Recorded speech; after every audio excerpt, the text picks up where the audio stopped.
त्याच्यात एक बॅनरवरच्या फोटोवरनं किंवा स्थानिक आमदार तुळजापूरचे जे भारतीय जनता पार्टीचे नेते राणा सिंह पाटील यांना निमंत्रण न देणं याच्यामुळे कुठेतरी एक या कार्यक्रमाकडे ज्येष्ठांना निष्ठावंतांचा मेळावा असं पाहिलं जातं. काय त्याच्यावरती काय स्पष्टीकरण? रुपामा हा कार्यक्रम पार्टीचा नसून रुपामाता परिवारानं ठेवलेला कार्यक्रम आहे. रुपामाता परिवारानं कुणाला बोलवावं पाहुणे म्हणून हे परिवारानं ठरवावं ना. बरं, काय नेमकी नाराजी काय आहे? नाही, नाराजी काहीच नाही. त्यांना ज्या जुन्या लोकांना त्यांना घेऊन जायची सवय नाही, त्यामुळं जुनी लोकही त्यांना टाळतात. ते साहजिक आहे.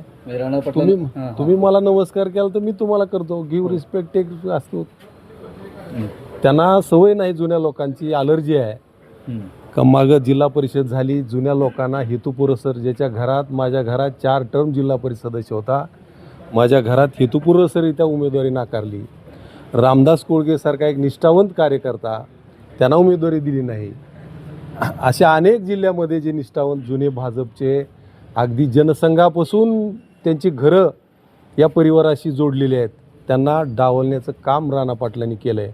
म्हणून आम्ही जुनी मंडळी राणा पाटलाला टाळतो. बरं, आम्ही भाजपचेच राहणार आहोत, त्यामध्ये कुठलाच वाद नाही. पक्षविरोधी होतच नाहीये, असं होतच नादाजीच विषय. हो. याबाबत हो, झालं मध्ये प्रदेशाध्यक्ष आले, त्यांच्याही कानावर घातलं.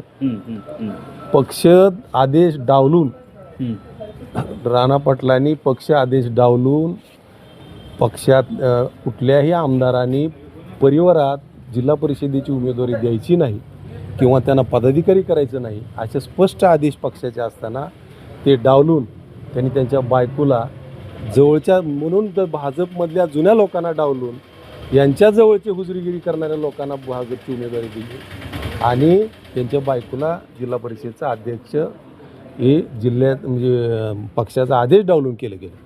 बरं, ही खतखत कुठेतरी आता वाढत चालली आहे तुमच्या मनात. वाढणारच आहे ना. अनिल काळे असतील, चालुक्य असतील, यांच्याही माध्यमातून काही पोस्ट किंवा समाज माध्यमावर व्यक्त होताना झालेलं नाही. बरोबर आहे, होणारच आहे ना. कुठं तर काय तर गडबड झाली तर होणारच आहे आणि भविष्यात नेते ह्याची दखल घेतीलच. जे चुकतंय त्याच्यावर कारवाई करेल पक्ष. आम्ही चुकलो तर आमच्यावरही कारवाई करेल.